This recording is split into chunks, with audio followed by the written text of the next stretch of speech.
Okay. Hi, everyone. My name is Søren Andreas Just, and I'm co-founder of Rheumatology and also head of section of rheumatology at Svendborg Hospital in Denmark. This is a webinar regarding what I presented at ACR this year, and also opportunity to ask questions, etc. After the presentation. So I think I will do it like that so I have this presentation ready, and then afterwards, if you have any questions, comments, etc., we can just take that afterwards. We had 2 abstracts that was accepted as late-breaking abstracts at ACR in Washington, DC, where one of them was the performance of our newest version of Diana, which is our AI software, and where for scoring arthritis and osteoarthritis severity, where we took it up against experts within the area, and for some areas up to 5 experts. So that's something I want to present today. And if you want to see the abstract, this is the number L04. And the other one that was accepted as also late-breaking as an oral presentation was the precision of Arthur versus a rheumatologist, where it was compared to an ultrasound expert, where both Arthur and the ultrasound expert assessed 30 RA patients. So, and this is number L20 in the abstract numbers. So, learning objectives today for you is hopefully that you will get to know Arthur and Diana. Some of you already know them, but at least a little bit more about the newest development in these. The first performance data versus a rheumatologist, and that's both for Arthur but also for Diana, and then some future perspectives on using robotics and AI in rheumatology. So I will kind of explain also what is Arthur and what is Diana for those listening who does not know the systems already. So why even do automated systems within rheumatology or AI systems? Well, we are really missing rheumatologists. It's all around the world. In US, there's been a assessment that in 2030, the gap between need and the number of patients and the number of rheumatologists and rheumatological nurses, etc., working in rheumatology, this gap will then exceed 100% of what was needed. And in Germany already now there is it's a large gap, also in the UK, even in Australia, and throughout other countries in Europe also. So there is a need to think different, and our idea was that could automation be at least a tool that could be used to help and mitigate this problem. So just to explain the words, this is a image of Arthur, which is short for Arthritis Ultrasound Robot. It interacts directly with the patient, which you will see in a minute in a video. Arthur captures ultrasound images in grayscale and color flow of up to 15 joints per hand. And in our newest versions, we can even also take in the dip joints, and then we increase the number of joints even more. So, and Diana is then the AI that receives the images from Arthur and does a segmentation of the image, which means that it marks all the different structures on the image and scores the disease activity. So it is really explainable AI, and then a report is generated, which is sent to the doctor. So this is just for the words that I will be using in the presentation.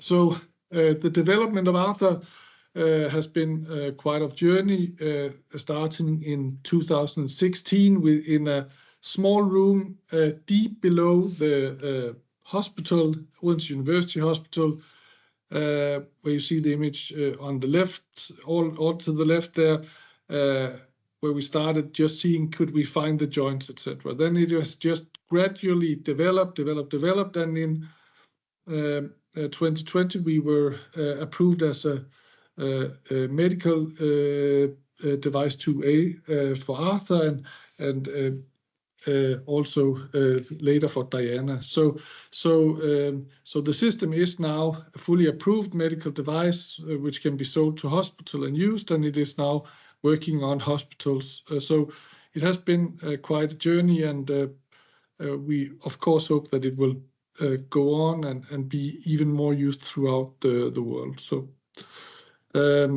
this is how we use Arthur at my department, where we have, for example, new patients referred from the GP with hand pain. There is a suspicion of RA.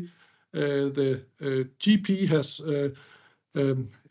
taken a sample of blood samples with markers for RA, of course, and then we can very quickly take this referral and mark it as an Arthur scan. The patient is scanned by Arthur.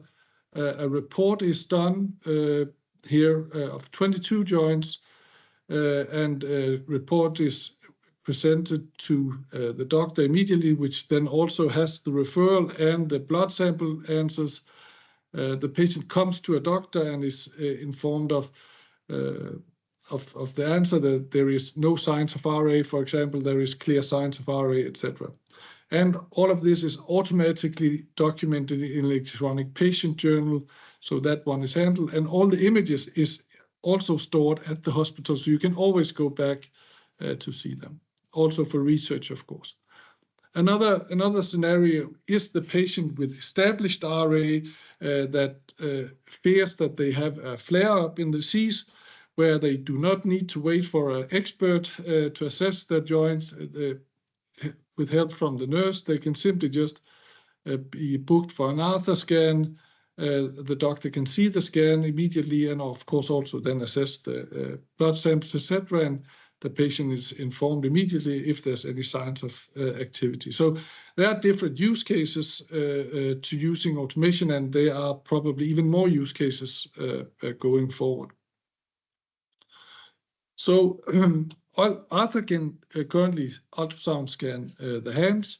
And why ultrasound of the hands in RA? Well, it has proved to be very sensitive in early detection, where in a large cohort from the Netherlands of around 500 patients, 99.6% of the early RA patients had swelling in one or more joints of the hands and wrist at baseline. So it's a good way for screening. Also, in monitoring of patients with already established disease, we have it is a very sensitive for early detection of flare-up of disease to do ultrasound scanning of the hand. So RA is very much connected to the hands, which of course rheumatologists know, and that's why we start off by scanning these. So, and another reason why it is even possible to make AI and automation for ultrasound scanning is that there is a agreement on how to score and how to place the probe over the joints when assessing arthritis activity. So this is the global Omerac-Euler scoring system, also called GLOS, which is composed of two different aspects. You have the grayscale here on the left, which is the synovial hypertrophy assessment from 0 to 3. And then you have the Doppler activity assessment from 0 to 3 on the right, which is more a blood flow in the synovium assessment. And then you can do a combined score or the GLOS score, and that is then the highest of the two for the given joint. So, and in our assessment, we present all the three different aspects of this score.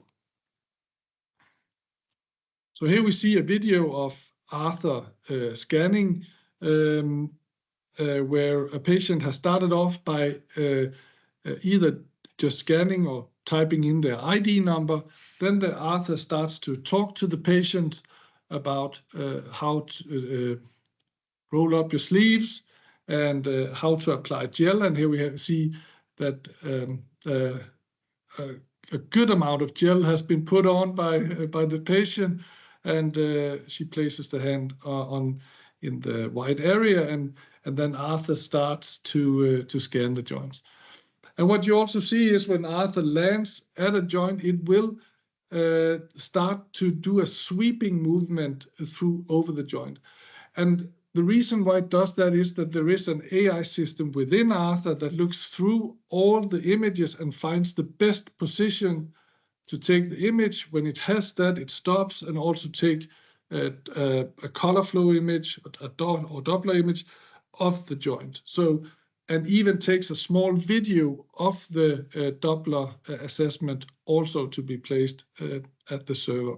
So, and this is how Arthur goes through all the joints, and a total scanning takes if you take all 22 joints, we can have it takes around 20 minutes for a patient, and the way we do it, at least at my clinic, is that the first time a patient meets Arthur, there is a healthcare assistant coming up, being there just to start off the scan so they get comfortable with Arthur, put on gel correctly on one hand.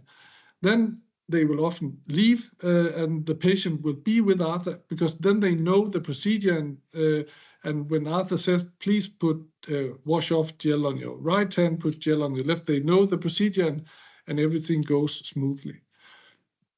And of course, if patients know Arthur already, the patients we have with established disease, they don't need any introduction. They just go in there. And what we also see, which is a little charming, is that some of the patients even talk to Arthur while scanning. So it's so it's fascinating, this interaction between automation and humans. Okay. This is from another patient with severe disease activity, because I just mentioned that we also take these small video clips to present for the doctor of the Doppler activity. So, and many doctors think that this is a nice touch, because else they would just have one of the images that Arthur had selected, but now they can see the actual video of the joint. Yeah.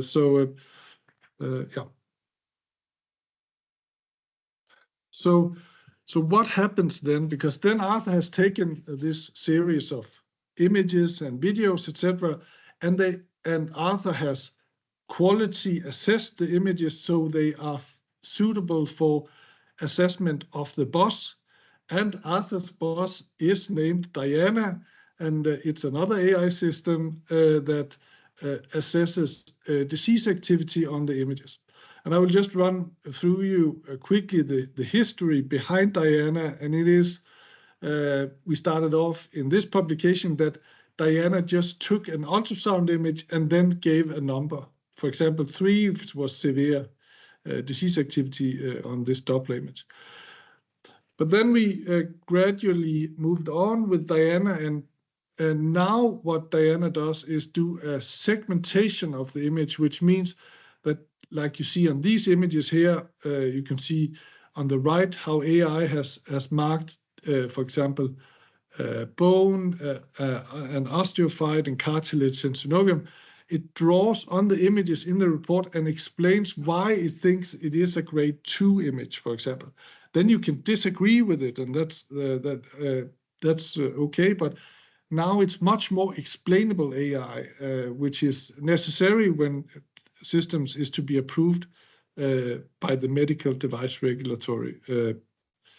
So this is how it works now, and this is just some of our publications on the development of AI.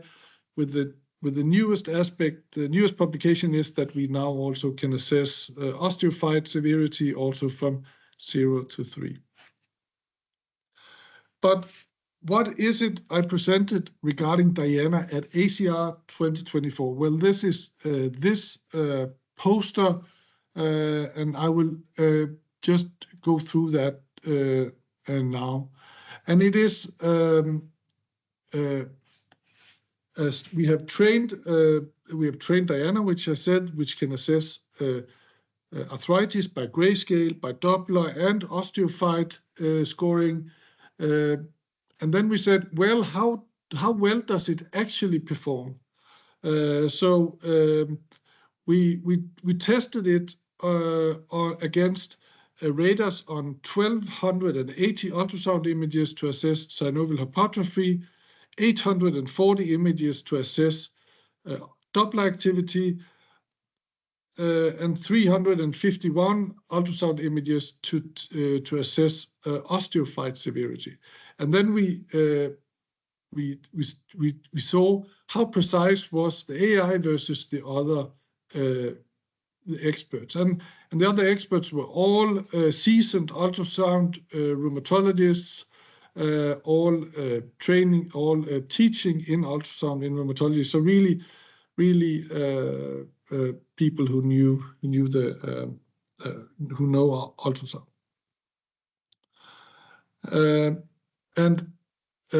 Yeah, in the top left, you see another, just what I told about later with segmentation, where the green is a tendon. The white is the joint line, which Diana uses to assess if it's what grade disease there is, if it's above that or below that, the synovial hypertrophy, etc. And then you can also see that it has marked an osteophyte on the image. Okay, so let's start with the osteophyte scoring, and here we have AI in blue, and AI is blue in all the graphs. And then you have a different number of experts. In this, you have R1, R2, R3, and R4, so 4 experts.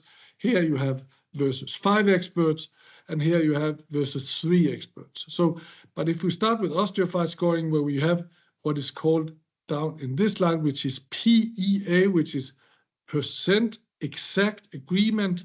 When they score exactly the same, and we have percent close agreement in the next, you have it here. And percent close agreement means if one has scored 2 and the other has scored 3, where there is only a difference by 1, it is said that they score the same.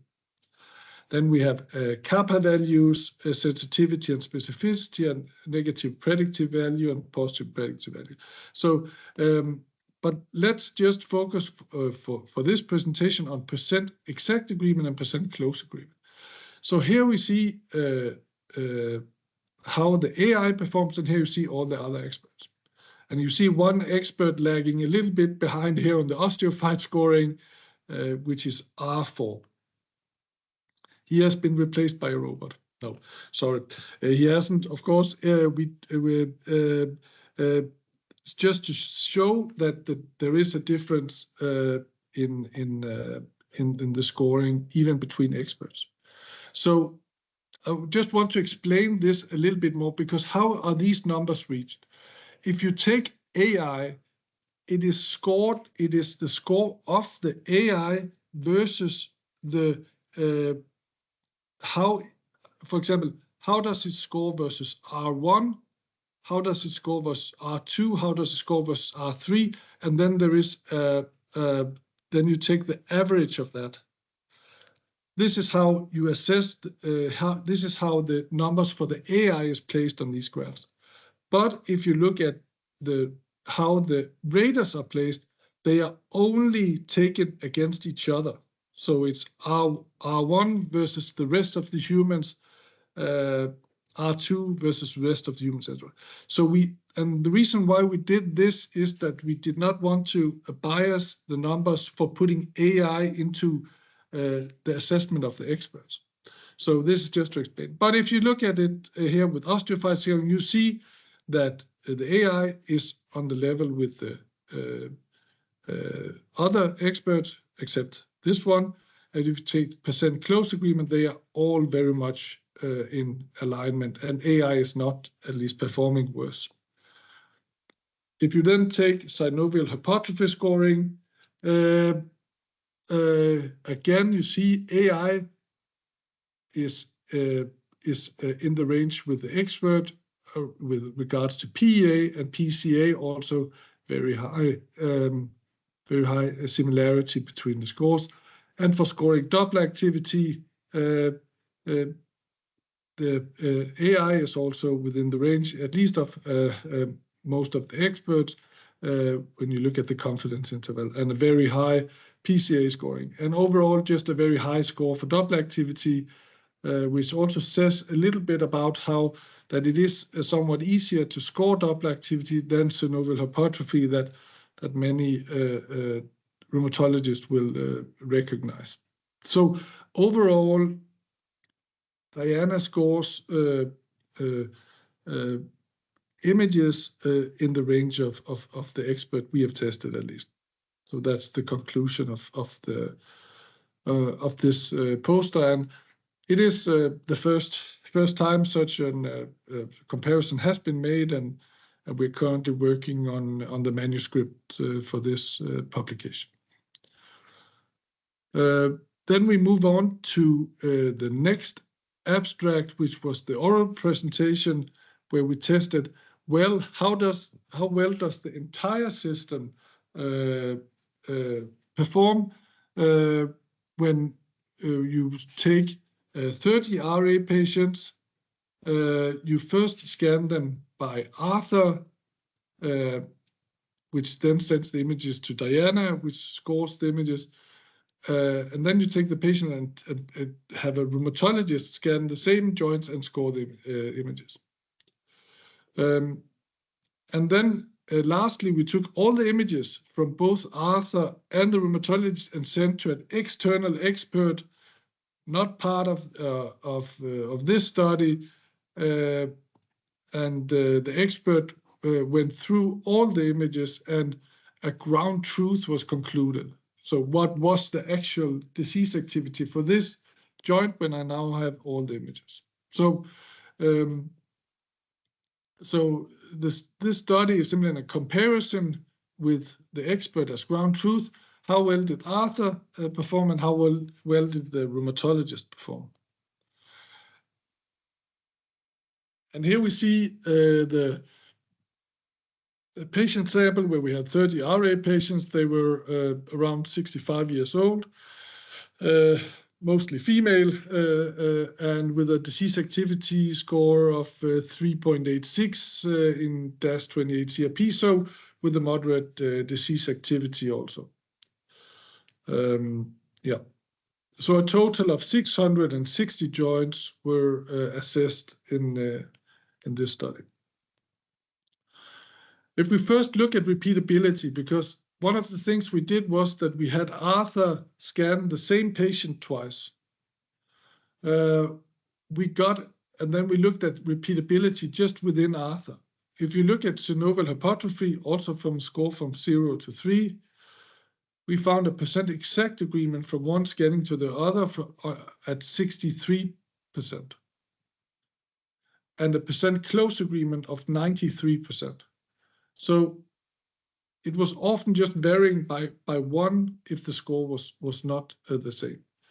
And if you take on Doppler activity, a percent exact agreement of around 75%, with a percent close agreement between scans of 94%. And if you take the combined score, it's 60% and 92% close agreement. So the repeatability, this is the repeatability between the same patient being scanned twice by Arthur. If you look at the repeatability between experts, these are numbers that looks like these in some of the studies that have been done with train the trainers in EULAR assessment. So, but we are working on getting these numbers even higher with new developments in the AI coming. So, but this is how it looks right now, at least. Okay, but how did it go on the joint level, where you first take the rheumatologist versus ground truth, and then look at Arthur and Diana versus ground truth? Well, let's take some of these numbers and look at them. If we start off with synovial hypertrophy, the percent exact agreement between rheumatologist and ground truth was 51%, but with a close agreement of 94%. If you take Arthur, it had an exact agreement of 49%, but a close agreement of 91.2%. So very, very similar numbers and within the confidence interval of each other. If you look at the binary agreement, and binary agreement here means, is it a healthy joint or is it not a healthy joint? You have a agreement of 83% rheumatologist versus ground truth and 80% for Arthur Diana versus ground truth. So again, very, very similar between the two. If we take Doppler activity, we have an exact agreement of 64% and a close agreement of 94% for the rheumatologist versus ground truth. If we then look at Arthur Diana versus ground truth, they have an exact agreement of around 63% and a close agreement also on 94%. So again, very, very close numbers here between rheumatologists and Arthur. If you look at the binary agreement of is this healthy or not healthy, you have a 90% agreement for the rheumatologist, 91%, and you have 88% for Arthur. Again, very, very close. And corresponding numbers with if you take the combined score, which where you take the highest of the two. Okay, so these numbers are very similar, and I think that these numbers are the most important part of this oral presentation held, that we, as the first, can show that this system performs at joint level like a trained rheumatologist. This is some of the same data, just analyzed at a different way, where you have where we say, is there any disease activity in the hands or not? And here we took rheumatologist versus ground truth and Arthur and Diana versus ground truth. And here on a patient level, there was a patient agreement for synovial hypertrophy of 53%, and for Arthur and Diana, it was 87%. So if you took a step back and looked at the whole patient, all the joint scan, there seemed to be a little higher agreement between Arthur and ground truth than the rheumatologist. And if you say Doppler activity, you have the 67% agreement between rheumatologist and ground truth, and 83% agreement for Arthur and Diana. With a combined score, and combined score is this gloss score where you take the highest of the two, you have a 60% agreement for rheumatologist and 87% agreement for Arthur plus Diana. So what I would conclude for these numbers is that if you take a step back and look at the whole patient, it is not performing worse than the rheumatologist versus ground truth. So I think that overall we think that these two studies has at least been the start of showing that the precision of Arthur and Diana is comparable to that of experienced rheumatologists at both joint and patient level. And we think that automated systems could help rheumatologists in the early detection and monitoring of arthritis diseases. And what is also smart about these systems is that they can be placed or moved in areas with insufficient rheumatologic expertise. And just an example of that, I have borrowed an image from the Rheuma bus tour, which is held by a German arthritis organization, where a bus is moved in here in the northern Germany, 2 cities where there is insufficient rheumatological coverage. And here the patient can start off with having answer a questionnaire. Then they had a blood sample taken in their finger. Then they were scanned by Arthur. And lastly, they came into a rheumatologist and then had all these data and quickly could assess, is there any signs of severe inflammatory disease in this patient? And I think that was seemed like it was big success, and that in 6 days, over 800 patients were assessed. So this just goes to show that how many different possibilities there is to include these systems in early detection, and also put them much closer to the patient, so all patients do not need to come to the big hospitals. So I think I think that these are some of the important notes here. So yeah, we had some media coverage on our ACR experience, and these are some of them, with an article on Medscape, an interview with an organization called ACP, and we are also mentioned in the highlights from Rheum Now, this podcast about rheumatology, where they talk about